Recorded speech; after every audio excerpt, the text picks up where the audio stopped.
बिस्मिल्लाहिर्रहमानिर्रहीम। आज हमारा टॉपिक है गैशियस एक्सचेंज। सबसे पहले कि गैशियस एक्सचेंज होता क्या है। गैशियस एक्सचेंज का मतलब है हमारे पास exchange of gases with environment, कि हमारा इन्वायरमेंट के साथ गैसेस का तबादला। सबसे पहले तो आपको पता होना चाहिए इन्वायरमेंट क्या है। अगर मैं एक एग्जांपल ड्रॉ करूँ कि ये हमारे पास कोई भी ऑर्गेनिज़म है, कोई सा भी ऑर्गेनिज़म है हमारे पास, और उसके इर्द गिर्द जो एरिया है जिससे वो कुछ ना कुछ ले रहा है या अपना कोई ना कोई रिलेट कर रहा है किसी भी तरह से, तो इसका इर्द गिर्द का एरिया होगा इसकी इन्वायरमेंट, जहाँ पर वो रह रहा है उसका इर्द गिर्द का माहौल, ये होगी इसकी इन्वायरमेंट।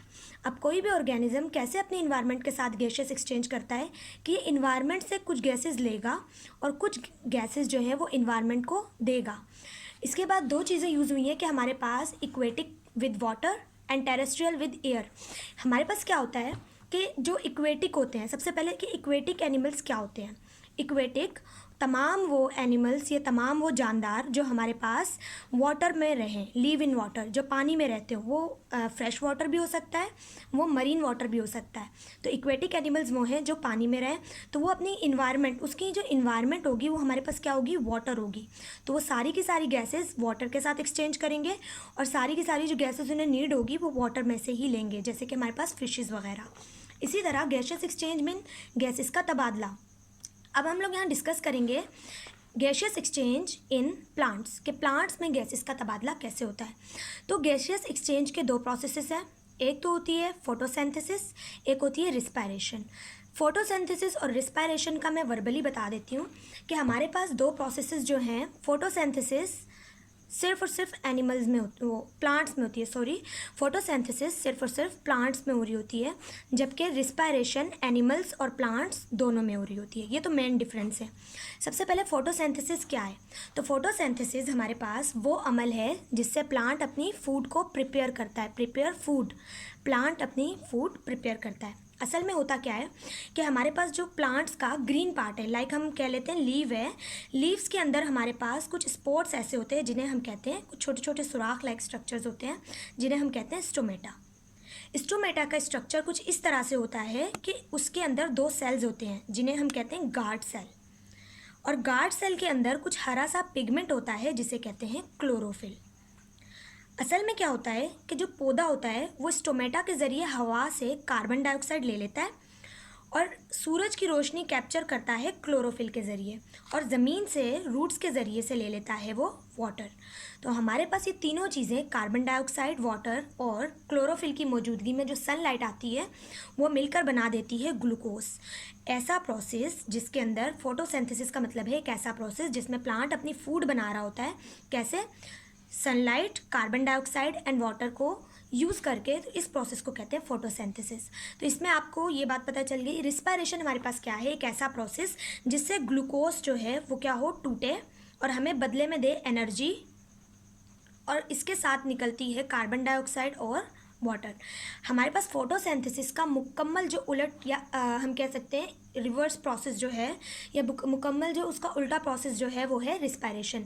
कि रिस्पायरेशन में जो चीज़ें टूटने के बाद बनती हैं वही फोटोसिंथेसिस में मिलकर ग्लूकोज बना रही होती हैं। अगर हम इन्हें डीपली स्टडी करें तो हमारे पास इनकी कुछ डिफरेंसेस हैं कि फोटोसिंथेसिस एनाबॉलिक प्रोसेस। सबसे पहले तो ये होगा कि एनाबॉलिक प्रोसेस क्या होता है, तो उसके लिए आपको समझना पड़ेगा सबसे पहले कि मेटाबॉलिज्म क्या होता है, मेटाबॉलिक प्रोसेस क्या होता है।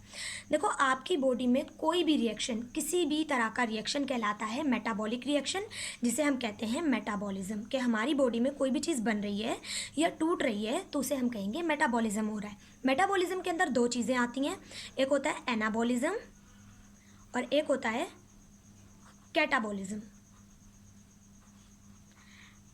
या एनाबॉलिक, कैटाबॉलिक। एनाबॉलिक का मतलब है बनना, किसी भी चीज़ का बनना, छोटी चीज़ों से ज़्यादा बड़ी चीज़ का बनना कहलाता है एनाबॉलिज्म। और कैटाबॉलिज्म का मतलब होता है टूटना। किसी भी चीज़ का टूटना। अब इसमें बॉडी है तो बॉडी के अंदर मुख्तलिफ़ चीज़ें बनती भी हैं, टूटती भी है। फॉर एग्जांपल अगर हम कोई गोश्त खा रहे हैं तो गोश्त में हमारे पास क्या होता है, प्रोटीन होता है मीट में। तो वो प्रोटीन हमारे पास ऐसा तो नहीं होता कि आपने कोई मीट का टुकड़ा खाया और वो वैसा ही जाकर आपकी बॉडी में जहाँ नीड है वहाँ लग गया, बिल्कुल नहीं। आप क्या करते हैं, उसे खाते हैं, खाने के बाद वो आपकी बॉडी में जाकर कैटाबॉलिक प्रोसेस होता है, वो टूटता है। टूटने के बाद जो जो चीज़ें आपकी बॉडी को चाहिए वो उसे एब्जॉर्ब करती हैं, और उसके बाद अगर आपको प्रोटीन की ज़रूरत है तो वो चीज़ें मिलकर आपके लिए एनाबॉलिज्म के प्रोसेस के ज़रिए प्रोटीन बना देगी। तो ये चीज़ होती है, बॉडी के अंदर रिएक्शन होता है मेटाबॉलिज्म, और वो दो तरह का होता है, एनाबॉलिज्म भी और कैटाबॉलिज्म भी। इसी तरह अगर आप देखें कि photosynthesis is a anabolic process. Anabolic का मतलब कुछ बनने का प्रोसेस है। तो यहाँ हमारे पास क्या बन रहा था, यहाँ हमारे पास ग्लूकोज बन रहा था। तो photosynthesis is an anabolic process. इसी तरह हमारे पास respiration is a catabolic process. Catabolic में टूटना, तो रिस्पायरेशन के अंदर हमारे पास ग्लूकोज टूट जाता है। इसी तरह photosynthesis is synthesis of glucose. Photosynthesis में ग्लूकोज बनता है। इसी तरह रिस्पायरेशन में break down of glucose, glucose टूटता है। Photosynthesis requires light. अगर मैंने आपको पहले ही बता दिया है कि हमारे पास लाइट क्या, क्लोरोफिल जो है, जो लीव्स में मौजूद है, यह ग्रीन कलर का एक पिगमेंट है, एक कलर है जो हमारे पास क्या करता है, लाइट को एब्जॉर्ब करता है। तो फोटोसिंथेसिस होने के लिए लाइट बहुत ज़्यादा ज़रूरी है। तो इसीलिए सूरज की रोशनी में ही फोटोसिंथेसिस होती है, इसीलिए फोटोसिंथेसिस दिन के वक्त होती है। Don't require light. रिस्पायरेशन को लाइट की ज़रूरत नहीं होती, हम कभी भी सांस ले रहे होते हैं। हम जो सांस ले रहे हैं, हम जो गैसेस एक्सचेंज कर रहे हैं, वो भी रिस्पायरेशन है, तो किसी भी वक्त ले सकते हैं। Uses carbon dioxide. फोटोसिंथेसिस इस्तेमाल करता है कार्बन डाइऑक्साइड को, जबकि रिस्पायरेशन इस्तेमाल करता है ऑक्सीजन को। प्लांट्स जो है वो दिन के टाइम करते हैं फोटोसिंथेसिस, तो वो कार्बन डाइऑक्साइड को क्या कर रहे होते हैं, एब्जॉर्ब कर रहे होते हैं। जबकि इंसान, हम क्या चीज़ इनहेल करते हैं, ऑक्सीजन इनहेल करते हैं। इनहेल का मतलब होता है सांस को अंदर की तरफ लेना। रिलीज ऑफ ऑक्सीजन, फोटोसिंथेसिस के नतीजे में या बदले में हमारे पास ऑक्सीजन रिलीज़ हो रहा होता है। इसी तरह रिस्पायरेशन में हमारे पास कार्बन डाइऑक्साइड रिलीज़ होती है।